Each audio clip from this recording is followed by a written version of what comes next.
Alors ça, c'est une plaquette de frein. Oui, ça, c'est l'élément qui est là et qui vient frotter sur le disque et qui permet d'arrêter le véhicule. Dites-moi, à pleine vitesse, ça doit chauffer, non? Ça peut monter jusqu'à 700 degrés. Et puis ça doit s'user aussi. Ah, le principe du freinage, c'est le frottement, hein.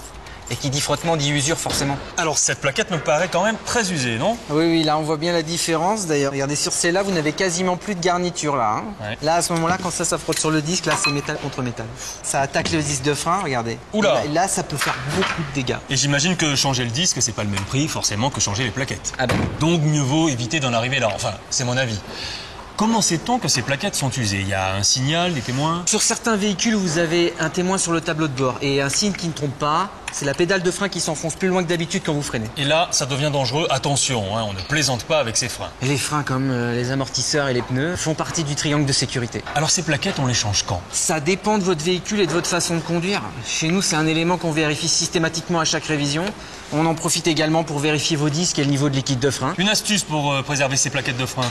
Quand vous êtes en descente, par exemple, ne gardez pas votre pied collé sur la pédale de frein. Donc on écoute les conseils de monsieur. En descente, on ne garde pas le pied collé sur la pédale de frein.